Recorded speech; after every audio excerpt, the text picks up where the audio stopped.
Mr. President, turns out it's an anniversary just this month. You see, in 1921, 100 years ago, a Canadian scientist named Frederick Banting discovered insulin. He sold the patent for this discovery to the University of Toronto for $1. He declared that this life-saving drug didn't belong to him, quote, "It belongs to the world." He wasn't the only unselfish scientist I can remember.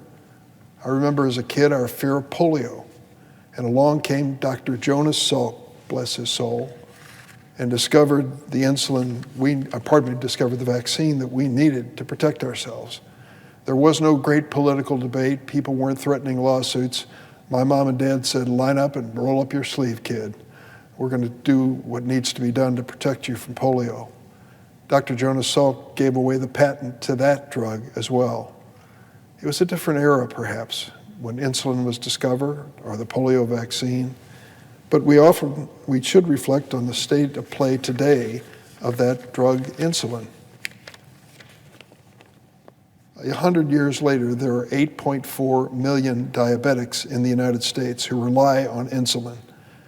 They have to pay, many of them, an exorbitant amount of money for a drug that supposedly belongs to them, according to its discoverer. As the cost of insulin has risen, average list prices increased 40% for insulin between 2014 and 2018. I'm quoting from an article in today's USA Today by Katie Waddell. Patients and their families are shelling out hundreds of dollars, even if they have good insurance. Ron Regalado is the father of a teen with type 1 diabetes. Do you know what he calls the insulin pricing system? Legal extortion. This article tells a story of what he went through. He'd never heard of a pharmacy benefit manager before 2 years ago, but it was 2 years ago that his son, Matt, then 14 years old, was diagnosed with type 1 diabetes.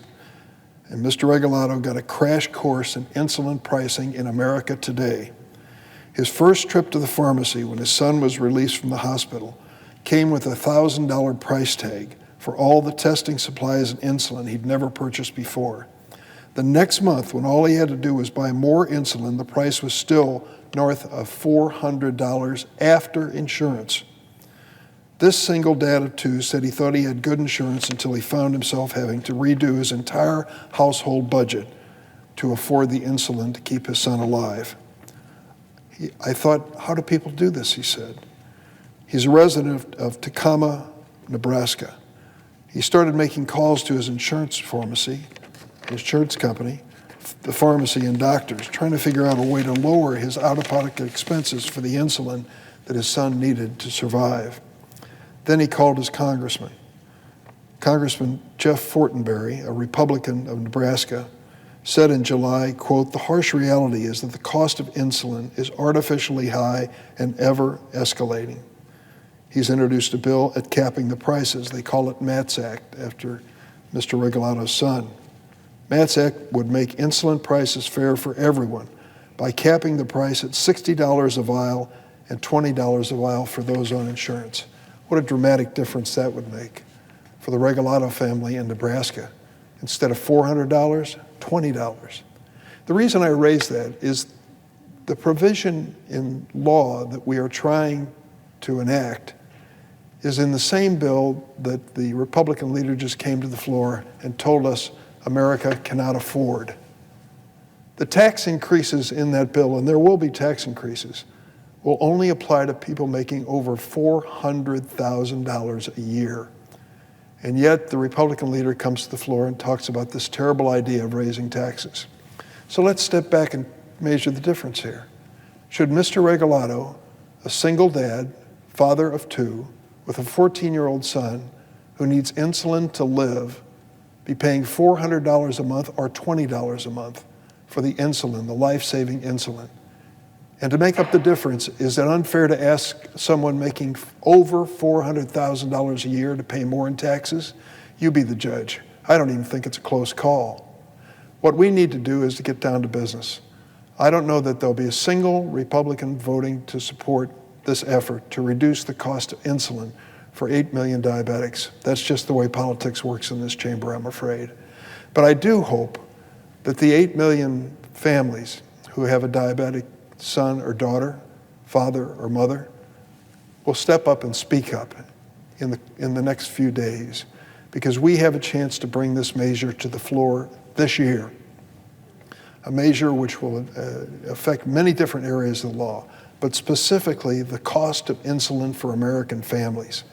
If those 8 million families will stand up and speak up and say to members of the United States Senate, enough, you've negotiated enough, close the deal, do something that will be helpful to our families, just maybe that can make a difference. Maybe the endless negotiations that have gone on for month after month after month will finally come to an end. Now's the time to get it done. We have work to do in the Senate in clearing the bill for final passage, but I think we're on the track to get that done. What we need to have is a groundswell of support from across America. When you take a look at the other provisions in the bill, helping working families to pay for daycare, for goodness sakes, there's hardly a family around, unless they're very wealthy, that isn't concerned about the cost and quality of daycare available. We have a provision in this bill, the same bill that Senator McConnell spoke against just a few minutes ago, to help families pay for daycare. Is it important to these families? Well, it's important to my family. I visited with my granddaughter over the weekend, and I'm sure there are many people in my situation with grandchildren who look at those kids and realize they should be in a safe, nurturing, affordable environment every single day, so mom and dad don't have to think twice. Is it important to have a provision in the law which said we're going to provide home health care services to elderly members of our family or disabled members of our family? I'll tell you this, the elderly folks that I speak to, the senior citizens, want to stay independent as long as possible, and they want to stay home as long as possible. If we can help them stay home and be independent, why wouldn't we do it? If it means a tax increase for people making over $400,000 a year, so be it. Sign me up for that increase. That's the sort of thing I think we do in America. Those who are well off pay a little bit more in taxes, so those who are struggling can get a helping hand.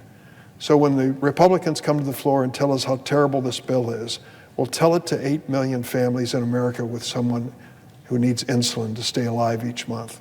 Tell it to the millions of families with kids who want to make sure they have peace of mind that these kids are being taken care of while they go to work.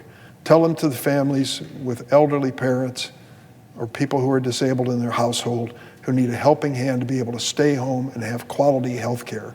All of these things are addressed in this bill.